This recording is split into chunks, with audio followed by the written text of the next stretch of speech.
അതൊന്നും ഒരു സ്ഥലത്തും ഉണ്ടാവില്ല. അതൊക്കെ എല്ലാ സ്ഥലത്തും തിരഞ്ഞെടുപ്പ് പ്രഖ്യാപിക്കുമ്പോൾ എല്ലാ സ്ഥലത്തും ഇല്ല. എന്തായാലും ഞാനൊരു കാര്യം ചോദിക്കട്ടെ, CPM-ൽ ഈ പ്രാവശ്യം ഉണ്ടായ കലാപം പോലെ ഏതെങ്കിലും പാർട്ടിയിൽ ഉണ്ടായിട്ടുണ്ടോ? ഇല്ലല്ലോ. നിങ്ങളത് മറച്ചു പിടിക്കാൻ നോക്കുകയാണ്. CPM-ൽ ഉണ്ടായിരിക്കുന്ന കലാപം എന്താണ്? ആ പാർട്ടിക്ക് ഞങ്ങളൊന്ന് കേഡർ പാർട്ടി എന്നല്ല, ജനാധിപത്യ പാർട്ടിയാണ്. പോക്കറ്റിൽ നിന്ന് ഒരാളെടുത്ത് കടലാസെടുത്ത് ഇതൊക്കെയാണ് സീറ്റുകൾ എന്ന് പറയുമ്പോൾ ശരിയെന്ന് പറയുന്നത് കൈയടിക്കുന്ന ആളൊന്നുമല്ല.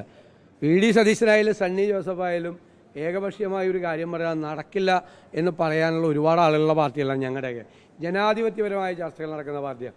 കേഡർ പാർട്ടി എന്നറിയപ്പെടുന്ന CPM-ൽ മുതിർന്ന നേതാക്കൾ ഉൾപ്പെടെ ഉണ്ടാക്കിയ കലാപം എന്താണ്? അതുമായിട്ട് താരതമ്യം ചെയ്ത എന്തെങ്കിലും സംഭവം UDF-ലോ കോൺഗ്രസിലുണ്ടോ? എത്തരത്തിൽ ഞങ്ങൾ കുറച്ചുകൂടി മുമ്പോട്ട് പോയി. എന്താ കാര്യം? ഒന്ന്, ഈ സർക്കാരിനോടുള്ള ജനങ്ങളുടെ അതിശക്തമായ പ്രതിഷേധം പ്രതിഫലിക്കാൻ പോകുന്ന തെരഞ്ഞെടുപ്പ് ഇതാണ്. ലോക്കൽ ബോഡി തെരഞ്ഞെടുപ്പിൽ ഒരുപാട് ലോക്കലായിട്ടുള്ള വിഷയങ്ങളൊക്കെ ഉണ്ടാവും. ഇതിൽ സർക്കാരിനാണ് ജനങ്ങൾ നോക്കുന്നത്. ആ സർക്കാരിനെതിരായ അതിശക്തമായ വിധിയെഴുത്തുണ്ടാവും. ലോക്കൽ ബോഡി തെരഞ്ഞെടുപ്പ് കഴിഞ്ഞിട്ടുണ്ടായ മാറ്റം എന്താ? ലോക്കൽ ബോഡി തെരഞ്ഞെടുപ്പ് കഴിഞ്ഞിട്ട് പിൻനിരയിൽ, അതായത് കർട്ടന് പിന്നിൽ പ്രവർത്തിക്കുന്ന മുതിർന്ന നേതാക്കളുടെ കൂടെ പിന്തുണയോടുകൂടി CPM-ൽ നടക്കുന്ന കലാപമാണ്. നിങ്ങൾ എഴുതി വെച്ചോ, ബംഗാളിൽ 33 വർഷത്തെ ഭരണത്തിന് ശേഷമാണ് CPM തകർന്നതെങ്കിൽ ഇവിടുത്തെ ഈ 10 വർഷത്തെ ഭരണത്തിന് ശേഷം CPM തകർച്ചയിലേക്ക് കൂപ്പുകുത്തുകയാണ്. നിങ്ങൾക്ക് സ്വപ്നം കാണാൻ പറ്റുമോ? ആകെ ഒരു MP രാഘവനോ ഒരു ഗൗരിയമ്മയോ പണ്ടൊരു ഒറ്റപ്പെട്ട പ്രതിഷേധം ഉയർത്തിയിട്ടുണ്ട്. അതിനുശേഷം ഈ CPM-ൽ ഉണ്ടായിരിക്കുന്ന ഒരു ജില്ലയിലല്ല, വ്യാപകമായി ആലപ്പുഴയിലും പാലക്കാടും കണ്ണൂരും കാസർഗോഡും വ്യാപകമായി കേരളത്തിൻ്റെ വിവിധ ഭാഗങ്ങളിൽ CPM-ലെ മുതിർന്ന നേതാക്കൾ നേതൃത്വത്തെ വെല്ലുവിളിച്ചുകൊണ്ട് നടത്തുന്ന ഈ പോരാട്ടം പത്രസമ്മേളനങ്ങളിൽ ഞങ്ങൾ പറയുന്നതിനേക്കാൾ രൂക്ഷമായിട്ടാണ് അവർ മുഖ്യമന്ത്രിയെയും അവർ CPM നേതൃത്വത്തെയും വിമർശിക്കുന്നത്.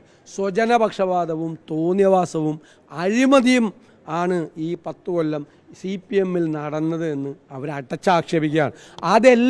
അതെല്ലാം ഈ തിരഞ്ഞെടുപ്പിൽ തീർച്ചയായിട്ടും പ്രതിഫലിക്കും. ഈ ഗവൺമെൻറ്റിനെ ഞങ്ങൾ ജനങ്ങളുടെ മനസ്സാക്ഷിയുടെ കോടതിയിൽ വിചാരണ ചെയ്യും, ഉറപ്പായി. അത് നമുക്ക് നോക്കാമല്ലോ, തിരഞ്ഞെടുപ്പല്ലേ, തീർച്ചയായിട്ടും ഉണ്ടാവുമല്ലോ. നിങ്ങൾ വിസ്മയങ്ങളെന്ന് പറഞ്ഞപ്പോഴും പരിഹസിക്കാൻ ശ്രമിച്ചല്ലോ. ഇപ്പോൾ 1/2 ഡസനിൽ കൂടുതലായില്ലേ വിസ്മയങ്ങൾ? ഇനി വേണോ? ഇനി വിസ്മയങ്ങൾ വേണോ? വേണം. നിങ്ങൾ ഇനി വിസ്മയം ഉണ്ടാവുമെന്ന് ചോദിക്കണമല്ലോ ഇപ്പോൾ. അല്ല, നേരത്തെ ഇടയ്ക്കിടയ്ക്ക് എന്നോട് ഒരു 4 ദിവസം മുമ്പ് ചോദിച്ചിരുന്നു. അപ്പോൾ ഞാൻ പറഞ്ഞല്ലോ ഉണ്ടാവും, ഇനിയും ഉണ്ടാവും എന്ന് പറഞ്ഞു. ഇനി വേണോ? തെരഞ്ഞെടുപ്പിൻ്റെ ഇടയിൽ വേണോ? അല്ല, തെരഞ്ഞെടുപ്പിൻ്റെ ഇടയിൽ വേണം. ഇതൊക്കെ നോക്കിക്കോ നിങ്ങൾ. വേണമെങ്കിൽ കാണിച്ചു തരാം. വേണമെങ്കിൽ പിന്നെ ഞങ്ങൾക്ക് താങ്ങാൻ പറ്റണ്ടേ? ഞങ്ങളുടെ ഇതിൻ്റെ അകത്തുള്ളവർക്കൊക്കെ കൂടി സീറ്റ് കൊടുക്കണ്ടേ? മനസ്സിലായേ? എപ്പോൾ വേണമെങ്കിലും ഇനിയും കലാപത്തിന് തിരികൊളുത്തപ്പെടാം CPM-ൽ. അത്രയും നിങ്ങൾ വിചാരിച്ചാൽ മതി. ഞങ്ങൾക്കിത് ഇപ്പോൾ നടന്ന സംഭവങ്ങൾ ഞങ്ങളോട് പറയാണ്. ഞങ്ങൾക്ക് 1 വർഷം മുമ്പ് അറിയാം. ഞങ്ങൾ 1 വർഷം മുമ്പേ പറഞ്ഞു തുടങ്ങിയതാണ്. ഉത്തമ കമ്മ്യൂണിസ്റ്റുകളും ഇടതുപക്ഷ സഹയാത്രികരും വോട്ട് ചെയ്യാൻ പോകുന്നത് UDF-നാണെന്ന് പറഞ്ഞു തുടങ്ങിയല്ലേ? അപ്പോഴേക്ക് ഇത് എന്താണ് ഈ പറയുന്നതെന്നൊക്കെയാണ് മനസ്സിലൊക്കെ വിചാരിച്ച ആളെല്ലാം നിങ്ങളെല്ലാം. ഇപ്പം ക്ലിയർ ആയല്ലോ. അപ്പോൾ ഇനിയും നിങ്ങൾ നോക്കിക്കോ. തെരഞ്ഞെടുപ്പിന് മുമ്പും തെരഞ്ഞെടുപ്പ് കഴിഞ്ഞതിന് ശേഷവും ഇതിൻ്റെ തുടർച്ച കേരളത്തിലുണ്ടാവും.